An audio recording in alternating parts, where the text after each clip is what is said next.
Bom dia. Acho que essa é a penúltima pregação sobre a série Ceia do Senhor. É a 12ª. Estou fazendo isso em cada ceia no último ano. Teremos mais uma para encerrar e passaremos para um outro assunto depois. Então, vamos a primeiro aos Coríntios, a primeira carta de Paulo aos Coríntios, capítulo 11.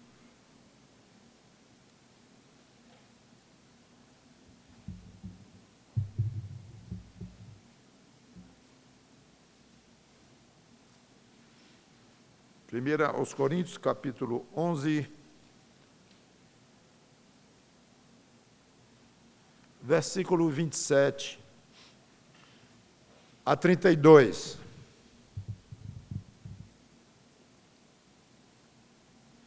Por isso, aquele que comer o pão ou beber o cálice do Senhor indignamente será réu do corpo e do sangue do Senhor.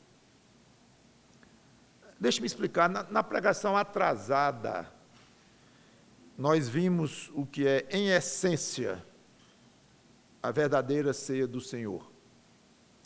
Aí, na passada, nós vimos as condições para se participar corretamente, apropriadamente da ceia do Senhor. Hoje, nós vamos ver a consequência de não se participar corretamente da ceia do Senhor. Essa consequência vai ser mostrada de alguns ângulos. Mas, então, hoje, pense nisto. O que acontece? Há uma maneira certa de participar da ceia do Senhor. Já falamos nisso, não precisamos repetir. Muito bem. E se o crente não seguir essa maneira certa ou apropriada, não tomar os devidos cuidados para isso, o que acontece? Não ficamos a imaginar o que acontece. Paulo, nesse mesmo texto, diz claramente o que acontece. Não é nem Paulo, é o Espírito Santo, através do apóstolo Paulo. Mas sendo palavra de Deus, aqui não é a opinião de Paulo, não é o pensamento de Paulo, aqui é taxativamente o que Deus diz que acontece, ou acontecerá, ou já estava acontecendo, como vocês vão ver, na época, com pessoas que participavam de uma maneira inapropriada da ceia do Senhor. Então, isso é que nós vamos ver hoje. Continuando, então, voltando ao 27, por isso aquele que comer o pão ou beber o cálice do Senhor indignamente, será réu do corpo e do sangue do Senhor. Que cada um examine a si mesmo e assim coma do pão e beba do cálice. Pois, quem come e bebe sem discernir o corpo, come e bebe juízo para si. É por isso que há entre vós muitos fracos e doentes, e não poucos que dormem. Porque se nós julgássemos a nós mesmos, não seríamos julgados. Mas quando julgados, somos disciplinados pelo Senhor para não sermos condenados com o mundo. Vamos orar. Obrigado, Senhor Deus, por esta palavra dura, difícil, que preocupa pelo peso que ela representa aqui, mas é instrução clara da Tua palavra e que nós tenhamos a sabedoria de levar a sério isto. Que o Teu Espírito Santo nos ajude e nos edifique, para que Cristo continue sendo honrado e cada vez mais honrado na atitude de cada um de nós e, de uma maneira específica, na ceia do Senhor, na participação de cada um na ceia do Senhor. É em nome dele, Cristo, que te pedimos e agradecemos. Amém. Muitas vezes as pessoas tendem a fazer duas imagens erradas e opostas de Deus. Um velho durão, de barba grande, carrancudo, briguento, sempre exigindo. No outro extremo, um velhinho, bonzinho, também de barba, só com a barba branquinha, tipo Papai Noel, sempre rindo e aprovando tudo. Noções de velho e de barba à parte, o fato é que esses dois pensamentos, tanto quanto bizarros, dentro do extremo de cada um, mas contêm elementos de verdades. Aliás, muitas coisas erradas contêm elementos de verdades, para poder, e assim elas ficam mais perigosas, porque confunde muitas vezes, e o diabo gosta muito de misturar verdade com mentira, e com falsidade e com engano. Então, a mentira pura existe, mas é mais difícil. Algo absolutamente falso existe, mas é mais difícil, porque se percebe com mais facilidade. E o propósito é enganar. É interessante, porque Deus, de fato, é bom. É um ser infinitamente bom, cheio de misericórdia e cheio de amor. Por outro lado, ele é um Deus santo, puro, que exige o respeito devido a ele, o Deus criador de tudo, que tem repulsa ao mal e que castiga quem lhe desobedece. Elementos de um e de outro. Aí temos as Escrituras para nos ensinar a harmonia entre essas duas verdades quanto à pessoa de Deus. E a Bíblia é recheada de passagens que misturam promessas maravilhosas e ameaças terríveis. Nós sabemos disto. Das quais a pior ameaça ao ser humano é a existência eterna de sofrimento puro no inferno. Mesmo para os crentes, há ameaças, não mais de condenação, nenhuma, de condenação eterna.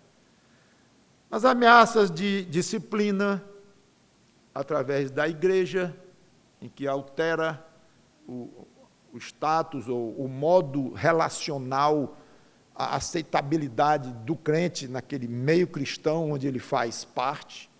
Então, é uma forma de Deus disciplinar um crente, e ele ameaça assim, através de ensinos que a Bíblia contém, sobre disciplina eclesiástica, em que o crente é separado, tirado, às vezes a palavra é forte, expulso mesmo da igreja.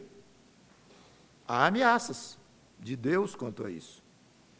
Ameaça de disciplina direta de Deus, não através da igreja, mas diretamente na pessoa do crente, com sofrimentos de todo tipo e até morte.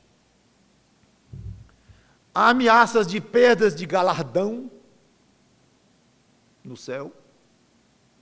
E, aliás, um parênteses, é pena que nós não damos muito valor a esse aspecto aqui das ameaças, porque nós não sabemos exatamente do que se tratam os galardões, nós não temos referencial na terra para avaliar a riqueza que serão os galardões. Então, como não temos referencial, infelizmente, nós temos uma tendência de não dar muito valor a isso. Mas eu acho que lá no céu nós vamos ver o que deixamos de ganhar. O que deixamos de ganhar lá, por um tipo de escolha que fizemos do nosso padrão de vida cristão e tudo mais aqui na terra. Mas fecha o parênteses, não é nem o nosso assunto. Mas eu estou falando aqui, então, de ameaças que Deus faz a crentes, nenhuma delas envolvendo a questão da condenação eterna, que já está resolvido em Jesus Cristo, graças a Deus. Então, a ceia é um assunto tão tão importante que o Espírito Santo quis, através de Paulo, ameaçar os crentes que participassem dela, ceia, indignamente. Então não é o apóstolo Paulo com um chicote na mão, brandindo ameaças. Não é assim. É o próprio Deus, Espírito Santo, através do seu servo, a quem ele inspirava quando estava escrevendo partes da Bíblia. É Deus, então, lhe ameaçando.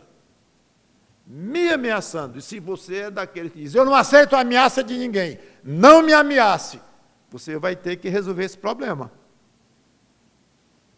Já vi muita gente dizer, muita gente.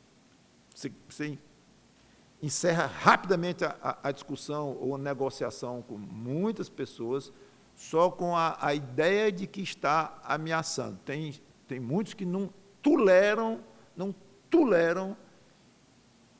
a ideia de serem ameaçados. Parece que piora ainda mais. Está ameaçando, se eu fizer isso, agora que eu vou fazer mesmo. Para peitar o outro, como se diz, para confrontar.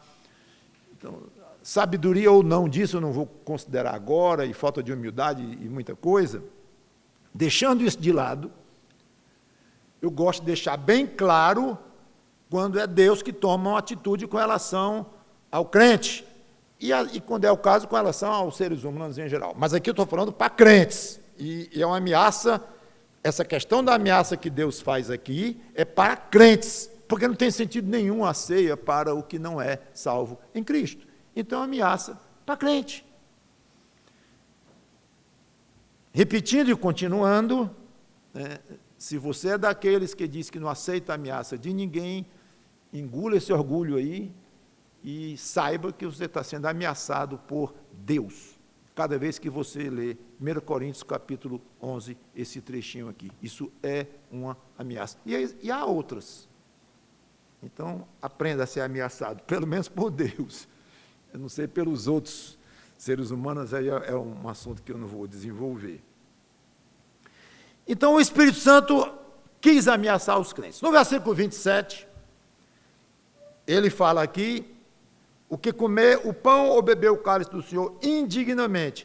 Nós já comentamos isso em mensagem passada, quanto à questão de comer o pão e beber o cálice indignamente. Eu expliquei isso, repetindo em pouquíssimas palavras, seria participar da ceia de maneira leviana ou irresponsável, sem a conscientização do ministério de Cristo, da obra de Cristo, que entregou o seu próprio corpo para sofrer agressões terríveis, permitindo que o seu precioso sangue inocente, puro, escorresse do alto daquela cruz, e chegando ao ponto de morrer, como sabemos, assustando 3 dias depois. Mas a maneira que eu entendo de beber o cálice, comer o pão indignamente, seria isto. De maneira leviana, irresponsável, sem valorizar devidamente o tamanho, pelo menos até onde sua cabeça pode perceber esse tamanho, porque eu sei que sua cabeça não pode perceber o tamanho do que aconteceu lá, nem a minha, nem de Calvino, nem do apóstolo Paulo, nem de ser humano algum consegue entender o tamanho, o significado da encarnação do Verbo de Deus e da humilhação a que ele se propôs, do sofrimento físico a que ele se propôs, psicológico, espiritual até, e tudo mais. Então, diz, quem comer e beber o cálice indignamente, da forma que eu já tentei explicar até certo ponto, será, e aí vem a ameaça, é para comer o pão e beber o cálice dignamente. Quem comer o pão e beber o cálice indignamente, acontece o quê? Vou dizer, como se Paulo dissesse, vou dizer para ficar bem claro, será réu do corpo e do sangue do Senhor Jesus. Réu, no original, significa culpado. Tudo bem, mas será réu perante que juiz? O próprio apóstolo Paulo, para os crentes da época, vocês vão se haver comigo, é isso que ele quis dizer, ou na falta do apóstolo Paulo aqui, é diante do pastor da igreja, é diante a própria igreja reunida numa sessão. Vamos deixar aí, suspenso um pouquinho, versículo 29, pois quem come e bebe sem discernir o corpo, come e bebe juízo para si. É uma outra maneira de dizer a mesma verdade. Ele fica exposto a julgamento. Ele será réu do sangue e do corpo do Senhor, e, dizendo a mesma coisa, mas de outra forma, ele está sendo se auto-expondo a um julgamento. Automaticamente. Participou da ceia indignamente, você vai ser julgado. Você tornou-se réu e vai ser julgado. E a pergunta continua: por quem? E talvez há ainda outro tipo de pergunta. Que tipo de julgamento? É uma repreensão pastoral? É uma disciplina da igreja? Saída do hall de membros? Como é a pena desse julgamento? Qual o resultado desse julgamento? Versículo 30 e 32, então, responde as duas perguntas. É por isso que há entre vós muitos fracos e doentes, e não poucos que dormem. Porque se julgássemos a nós mesmos, não seríamos julgados. Mas quando julgados, somos disciplinados pelo Senhor para não sermos condenados com o mundo. Primeira resposta. A pergunta: julgados diante de quem? Resposta: diante do próprio Deus. Ele é o juiz. Pessoalmente, ele vai julgar essa causa. Aliás, não poderia deixar de ser, a rigor. Porque a participação indigna da ceia, muitas vezes, ela ocorre de maneira interna, invisível, íntima. Uma atitude externamente reverente, respeitosa, até solene, ela pode esconder, e muitas vezes esconde, grande indignidade no interior daquele coração. Quem é que sabe o que se passa no coração do irmão ou da irmã? Ou Deus se amaria para si esse julgamento, ou ninguém faria. E ninguém ia conseguir penetrar no coração do outro. Muito bem. E quanto ao tipo de julgamento que Deus fará, já ficou claro que é Deus o juiz. Então ele vai julgar esse aspecto, essa questão específica da participação imprópria da ceia do Senhor. Qual é o julgamento? Qual é o resultado do julgamento? Qual é a pena? Interferência na saúde. Saúde física, mental, psicológica, não espiritual. Espiritual não está incluído aqui, não. Até onde a gente pode ver. Ele falou 3 tipos de penas. Ou uma pena em 3 formas. 3 nomes ele usou aqui. 1, fraqueza. É por isso que há entre vocês, muitos, 1, fracos. 2, doentes. 3, que dormem. Vocês não estão pensando que esse dormir está lá na caminha deles lá, roncando, né? É morto. Então ele está falando de fraqueza, está falando de doença e está falando de morte. 3 tipos de resultados. Fraqueza ou fragilidade é uma boa palavra, tradução, fraqueza, para o termo grego, mas fragilidade. E aqui, penso eu, não significa obrigatoriamente a questão física. mas pode ser fragilidade mental, psicológica, do ânimo, da estabilidade. E pode ser física. E, na realidade, a gente já sabe que nem mesmo entre o físico e o mental podemos passar uma linha, mesmo que saiamos do aspecto de fraqueza, que é um termo mais genérico, para o aspecto de doença. Isso aqui então é físico. Mesmo assim, muito bem, e esse físico, o quanto vem da mente? E as doenças psicossomáticas que tem aí, que causa dores, vai aos médicos, faz 1000 exames de tudo que se possa imaginar e o corpo está perfeito. Não tem nada, não tem problema nenhum. E a pessoa morrendo de dor da cabeça, do estômago, do intestino, não sei de que for, dor. É físico ou é psicológico? É sofrimento. Isso aqui não é só uma ameaça para assustar.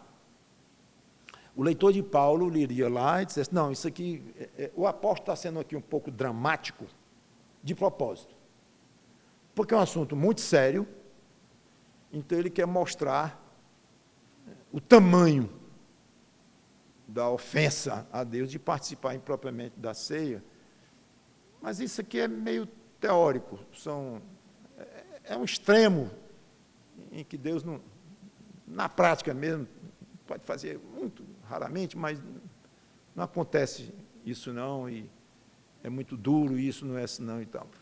O texto diz exatamente o contrário.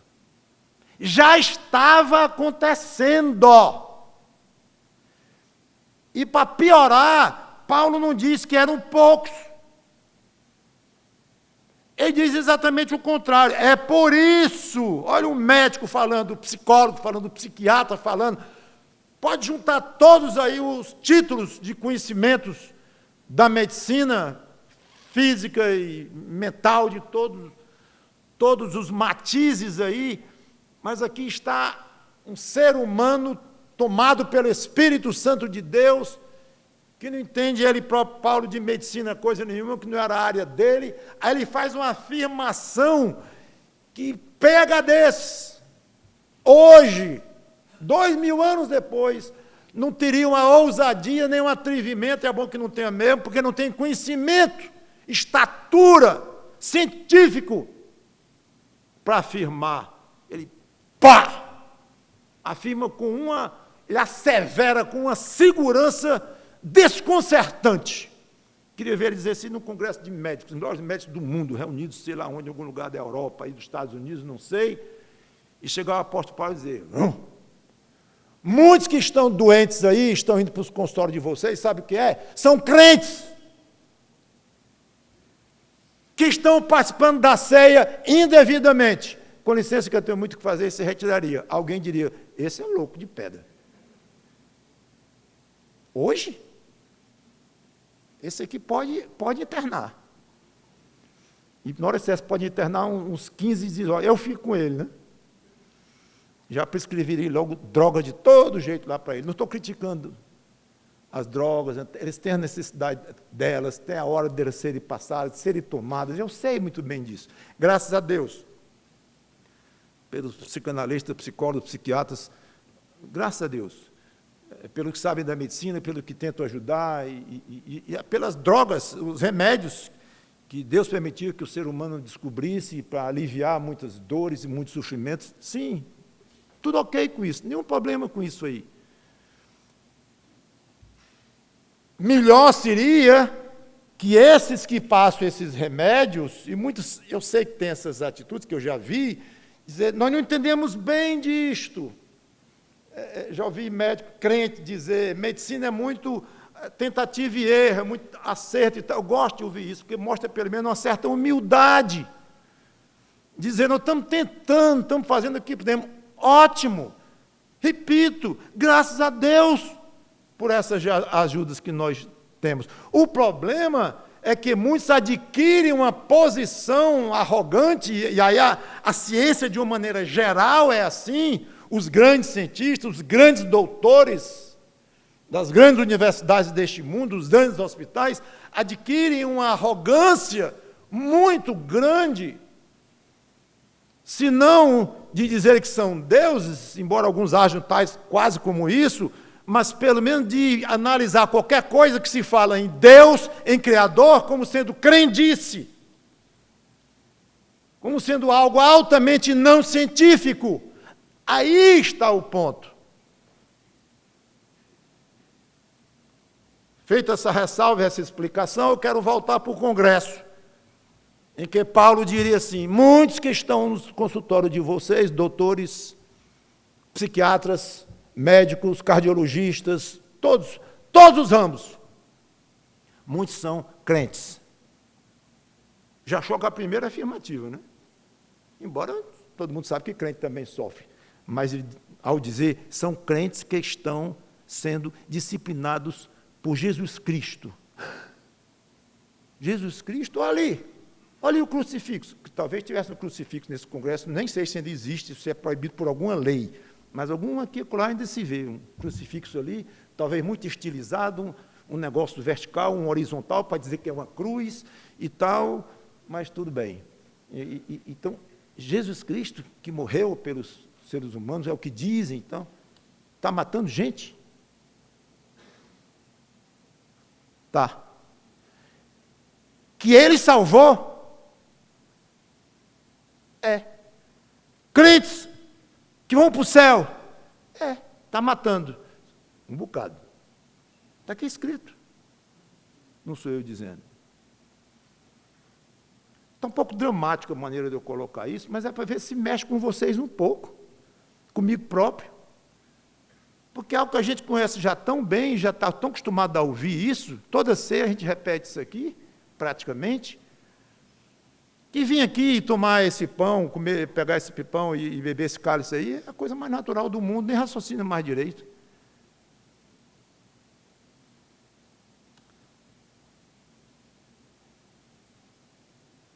Aqui estaria a explicação para doenças e mortes de crentes hoje. Responda. É óbvio. Não há por que dizer não. A ceia é a mesma. O sacrifício de Cristo, o ministério dele, é o mesmo.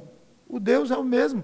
Ah, mas ele age de maneiras diferentes, de acordo com algumas épocas da Bíblia, Velho Testamento, Novo, eu sei. Teve épocas de milagres, épocas de... Eu sei. Mas não vejo nada aqui que indique uma questão sazonal, ou uma questão que mudou de época, em que a adaptação para hoje, para a época moderna, então, eu não vejo nada aqui, nada. O que eu vejo é a atitude interna de crente ao participar da ceia do Senhor. O que é que mudou?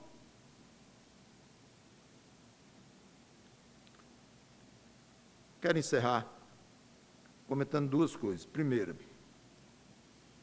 tudo isso pode parecer muito radical, e é. Mas é bom observar. Primeiro, a seriedade do assunto ceia. No mínimo, é bom que isso mexa conosco, para mostrar a seriedade do assunto ceia, que parece algo assim tão simples, tão comum, tão repetitivo, né? Tão rotineiro. Não se brinca com nada que envolva o Senhor Jesus Cristo. Especialmente o sangue que ele derramou, o sangue sem defeito, que ele derramou naquela cruz. Não se brinca com isso. E ao dizer brinca, estou usando uma palavra muito forte, eu vou dizer um pouquinho mais leve, que vai fazer o mesmo efeito. Não se leva em pouca consideração nada com relação a Jesus Cristo, especialmente que envolva o sangue dele. Não se deixa de prestar atenção, muita atenção, muito respeito, muito temor, quando se trata de qualquer coisa do Senhor Jesus Cristo. Ele é muito poderoso, ele é muito ciumento do nome dele. Ele sabe muito bem o que ele passou. Você não sabe, você não tem ideia de saber pelo que ele passou. Você conhece os sofrimentos descritos nas Escrituras, de morte e as agressões físicas e tudo, mas o que estava na mente, no coração, no espírito dele, nenhum de nós chega nem perto. Muito cuidado quando falar sobre Jesus Cristo. Muito melhor dizer assim, não, eu não sou crente. Eu só vou fazer essa afirmação, vou fazer quando eu tiver certeza do que isso envolve. Quando eu tiver convicção no meu coração de que eu sou uma pessoa salva. Vou ficar dizendo aí que sou crente, porque é bom, porque o patrão é crente, porque meus pais querem que eu seja crente, porque o pastor fica lá em cima e tal. Eu sou crente. Não faça isso não, faça isso não. Diga logo, não sou, eu estou estudando, eu respeito Jesus Cristo da minha forma, não estou falando mal, não faço deboche, mas eu não tenho compromisso de vida com Jesus Cristo ainda não, até que eu gostaria de ter, mas ainda não tenho, por enquanto, eu não ouso dizer isto. Dizer que é crente em Jesus Cristo é uma coisa muito séria. Eu não estou falando nem a palavra evangélico, porque aí que a coisa desanda mesmo. Milhões e milhões aí se declarando evangélicos, numa mistura quase medonha de salvos com não salvos, com pessoas que não estão sabendo o que estão fazendo, algumas no desconhecimento, na ingenuidade, outros maliciosos, especialmente muitos líderes aí que estão misturando de uma maneira terrível, politicagem com Jesus Cristo. Vão pagar caro, porque estão mexendo com o nome de Jesus Cristo. Para mim, há talvez 10, 15, 20 anos eu venho dizendo, eu não uso mais o termo evangélico para mim, a não ser rarissimamente dentro de uma situação que tem que explicar rapidamente que eu creio em Cristo e não sou católico. Pronto, aí eu uso o termo evangélico. Só. Tirando isso aí, você é pastor evangélico. Não. Breve vou dizer assim, me respeite. Do jeito que as coisas estão andando. Sou pastor batista e olha lá. Crente em Jesus Cristo. Essa é a palavra que eu pessoalmente acho que o mundo ainda não encontrou para enxovalhar, para emporcalhar. Graças a Deus. Eu acho que essa ainda está preservada. Por isso, observe, pouquíssimos evangélicos se dizem crentes em Jesus Cristo. Pode dizer, pode olhar. Se você perguntar e pedir para assinar, ele vai dizer que sim, vai assinar embaixo, vai concordar, claro.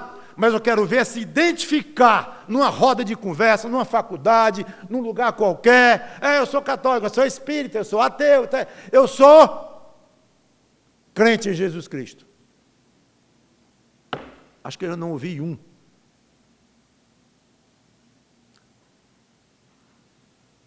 Eu tenho usado esse termo para mim e sugiro que o irmão, a irmã evite o termo evangélico. Evite, porque hoje mais confunde do que esclarece. Antigamente era protestante, era um nome bom, porque causava perseguição, e alguns chamavam missionários que nós chegamos a conhecer, décadas atrás, de bodes. Chegava a tirar pedras nos cultos, liderada por padres. Eu sei, ouvi histórias de primeira mão disso aí. Quase assisti, quando eu me converti já não havia mais, mas chegou perto. Mas o nome protestante era o nome que, aí era difícil usar. Mas não caiu de moda e tal, ainda ficou o crente. Muito bem. Tenha cuidado quando você se identifica com Jesus Cristo. Não vai sair de graça, não. Se for real, se for verídico, amém. Graças a Deus, se identifique com Jesus Cristo. E tendo ainda muito cuidado, dizendo, mas eu ainda peco, infelizmente. Eu ainda desonro o nome dele, infelizmente. E tento agradá-lo, tento glorificá-lo. Amém. Mas se identifique. Você sendo crente, se identifique sem medo. E sem hipocrisia. Sendo franco.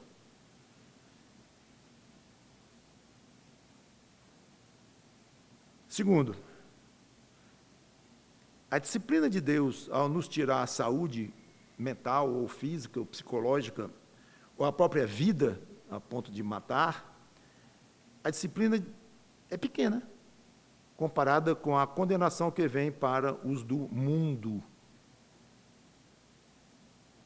No versículo 32, ele diz, no 30, né? É por isso que há entre vocês muitos fracos e doentes, e não poucos que dormem ou estão mortos, porque se julgássemos a nós mesmos, não seríamos julgados. Mas quando julgados por Deus, somos disciplinados pelo Senhor, no caso da morte.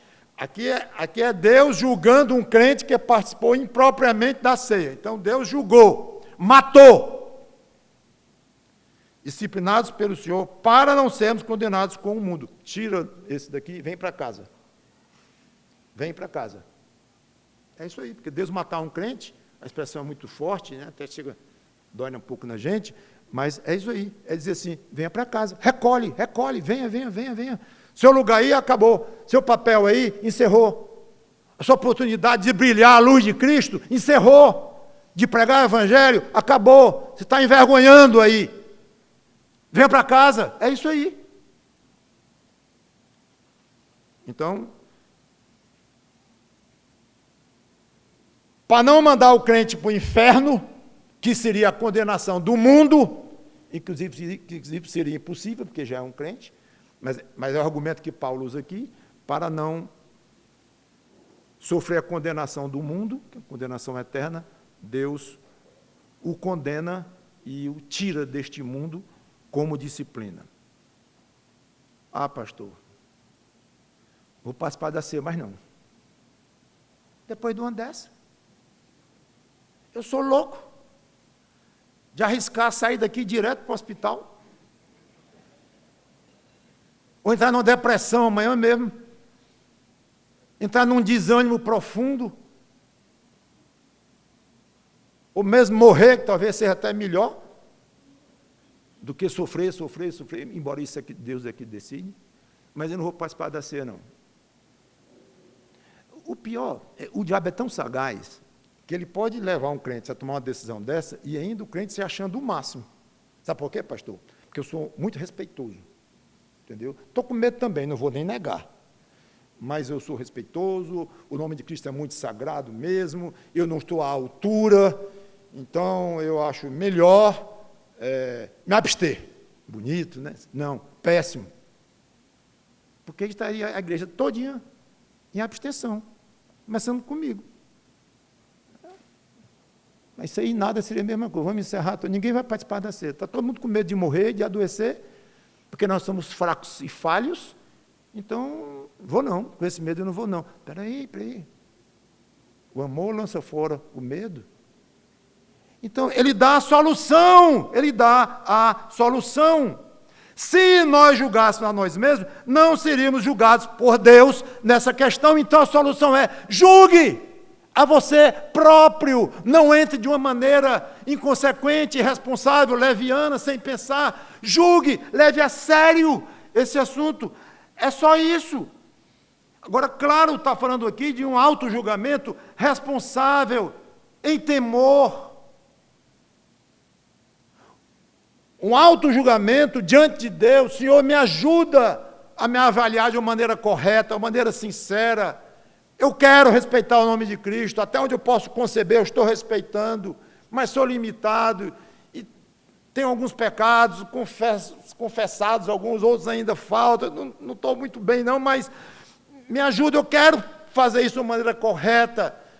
Quem age assim, ele vai ter paz no coração, ele vai encontrar serenidade no seu coração, porque ele está sendo aceitável diante de Deus. Deus quer um coração humilde, Ele não exige, aqui, já aqui na frente, uma vida totalmente sem pecado algum, porque não iria nenhum de nós também. Então, por que nós vamos? É uma confissão de que não temos pecado nesse mundo? Não. É uma confissão de que, mesmo com os nossos pecados, sabemos que eles estão perdoados, estamos tentando levar a sério essas quedas, colocando diante de Deus, nos humilhando diante de Deus, e sim, pronto. Isso aí garante uma aceitabilidade diante de Deus. Pronto, você julgou a si próprio. E, Senhor, se eu estou errando, mostra no meu coração, de alguma forma. Eu não tenho outra solução. Aliás, é bom que eu não tenha mesmo. Porque o que a Bíblia dá é este: julgue a si mesmo. Então, não é, procure o seu pastor, e o que ele julgar você, abra o coração diante do seu pastor, o que ele disser, faça com relação à ceia. Pode procurar o pastor, pode procurar um irmão mais velho na fé, e tudo, pode, e conversar, trocar ideia. Pastor, estou com uma dúvida aqui grande. Eu estou assim, minha vida é assada, o que o senhor acha, devo fazer? Tudo bem, podemos aconselhar, sugerir e tal, dar alguns rumos. Tudo bem, faz parte de um conselho pastoral, coisa assim. Mas o julgamento vem de quem? Do próprio crente, da própria pessoa. Julgue a você mesmo e vá para a sua ceia tranquilo, e mais do que tranquilo, alegre, comemorando uma salvação que você sabe que tem e que está sendo vivida nesta terra de uma maneira responsável. Que hoje tenhamos crentes aqui que venham para essa ceia, que julgaram a si mesmos, estão diante de Deus com sinceridade, com tranquilidade, e venham aqui alegremente participar desta ceia. Vamos orar. Obrigado, Senhor Deus, pela Tua palavra, que o Teu Espírito Santo nos ajude. Em nome do Senhor Jesus Cristo. Amém.